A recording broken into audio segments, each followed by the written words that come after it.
The movie begins with Margot and Tyler waiting on a dock for a boat to take them to an island. Margot smokes a cigarette, and Tyler tells her not to because it will ruin her palate. She notes the boat's small, and he says they only have 12 guests. They make a profit by charging $1,250 a head. Then we meet some of the other guests. Lillian Bloom, who is a food critic. She is accompanied by her husband Ted. There are 3 tech bros who are rowdy, all bragging about their expertise on hedge fund. A movie star also boards the boat, complaining about his assistant. Everyone is given a small bite to start the journey, along with champagne. Tyler is quick to take a picture before Margot and him eat. He begins describing it in an elaborative way. Margot is not interested. The boat arrives on the island and is greeted by servers and house staff on the deck. Everyone checks in, but Elsa, the restaurant captain, eyes Margot suspiciously, as she's not who he had originally signed up to attend with,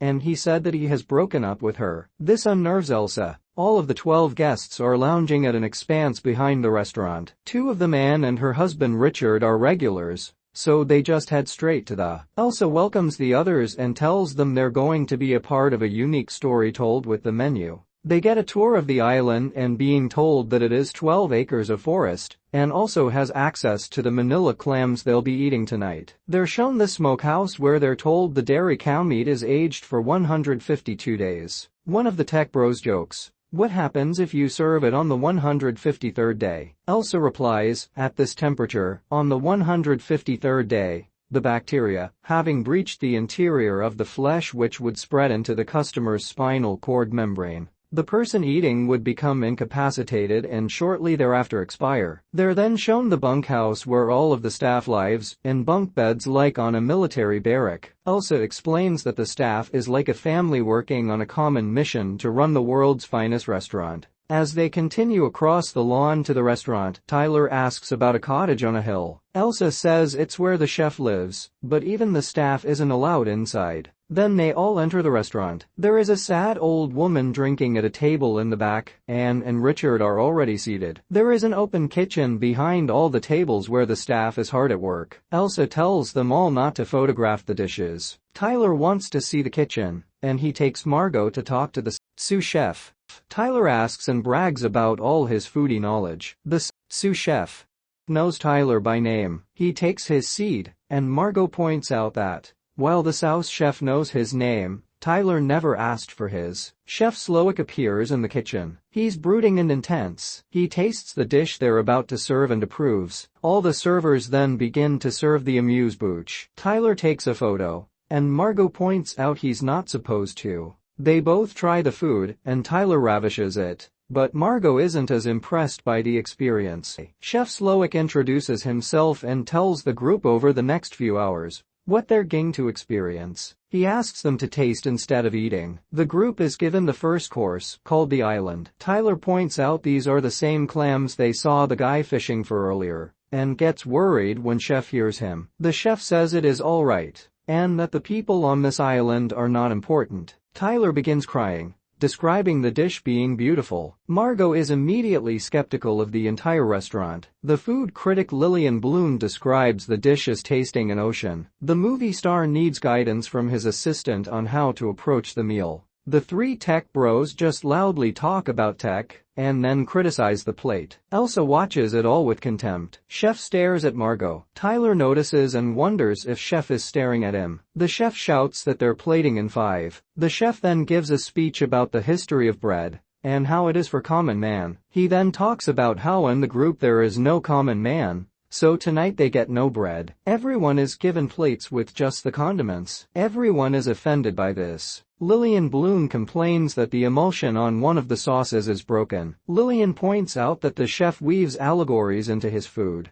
Back at Lillian's table, she goes on and on about how she makes her own bread and even her own yeast. They are interrupted when Elsa brings a larger bowl of the broken emulsion that Lillian complained about. Elsa is called over by the tech bros. They complain that they understand all the conceptual stuff, but they insist she brings them bread, but she says no. Margot notices Richard, who is familiar to her, and points out to Richard that Margot looks like their daughter. The chef comes over and asks Margot why she isn't eating. She says she doesn't want to fill up early. The chef says that would not be possible. They have a little banter, and ultimately the chef walks away with a half smile. We see the old woman again simply drinking wine. The chef claps and they are told they are going to have the next course, called memory. He tells the group a memory about growing up. He tells a story about how he stabbed his abusive father with scissors and wishes he would have stabbed him in his throat. The group is then given the first course memory. The served tortillas have images on them. Lillian notices hers have restaurants that were all closed after she gave bad reviews. The tech bros see document that expose them for committing fraud. The tech bro threatens to shut the restaurant down by morning.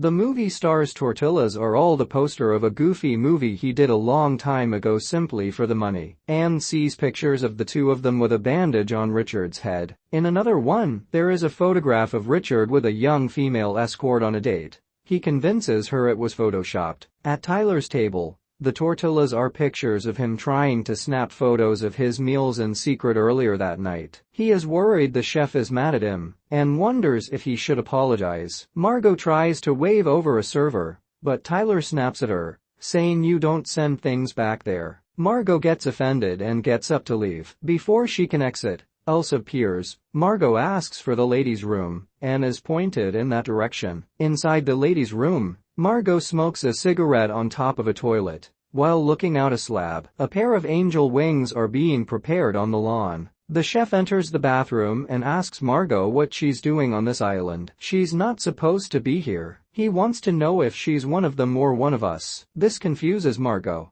For the fourth course, two servers unroll a tarp across the middle of the floor. It's decorated with baskets, sea fennel and edible flowers. Lillian Bloom and her husband marvel that it's like theater. The chef goes to explain the next course, and a tech bro demands to know what is going on.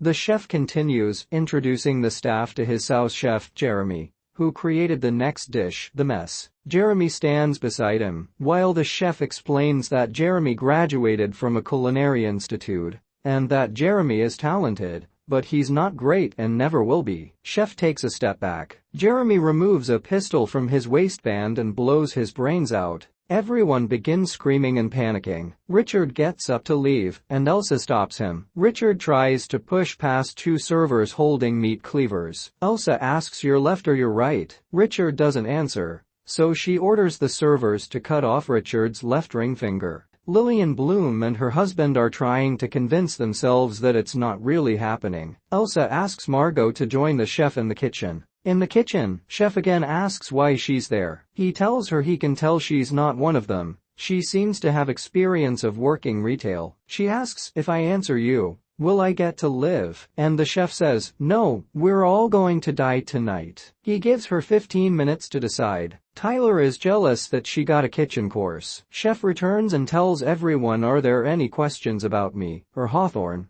or why none of us are getting out of here alive tonight? The movie star asks why this was happening. The chef says some of them were chosen because of what they've done or were complacent bystanders. He points out that Lillian Bloom's reviews damaged many chefs' livelihoods. He points out that Richard and Anne have been there many times. Chef Slowick points out it's been 11 times, while most consider themselves blessed for even getting to eat there once. He asks them to name a single thing they ate the last they were there. They can't think of anything. He wonders why they even bother coming to the restaurant, except that they feel entitled to, because they're rich. The tech bros interject that it's not his restaurant. Doug Varick is the owner. Chef confirms that Doug Varick is the owner, but currently he owns Doug Varick. Through the glass window looking out to the lawn, a light is shown on Doug Varick, wearing the angel wings seen by Margot. Earlier Doug had questioned his menu and asked for substitutions. Doug is then slowly dropped into the sea, left to drown. Margot's timer goes off. She's brought back into Chef's office and asked for her decision. She reveals that she is an escort, and Tyler hired her to accompany him. She also notes that she knows Richard,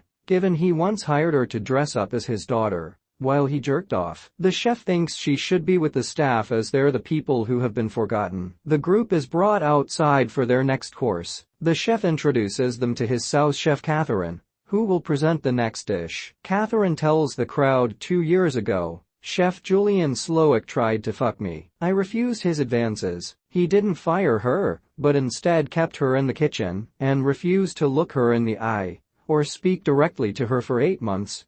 Catherine takes a small paring knife and stabs it into Chef Slowick's thigh. They then hug. The group is told that the men will be hunted and given a 45-second head start to hide. At 45 seconds, all the male servers run into the woods, trying to find them. The women are led back inside the restaurant as the chase goes on. Anne talks to Margot, and she accepts that Richard hired him once. When the men are found, they're beaten and then brought back inside. The men return to the restaurant, and the chef now points out, I'm afraid the menu tonight can't continue as planned until we deal with an unresolved matter. He addresses Tyler, who has been sending him letters for months, expressing how much he is a foodie and interested in Hawthorne. The chef explains why Tyler hasn't been shocked by that night's events, as he's been told in advance that everyone was going to die. He then points out Tyler mentioned that he's a great cook at home and invites him to make the next meal. Tyler is brought into the kitchen to make his own dish, once again on the timer. He sloppily makes the dish, which the chef sarcastically mocks. The chef tries it and points out how atrocious it is. Tyler feels ashamed. He is led to the back, in chef's office, to be dealt with. The chef tells them they have one savory course left on the menu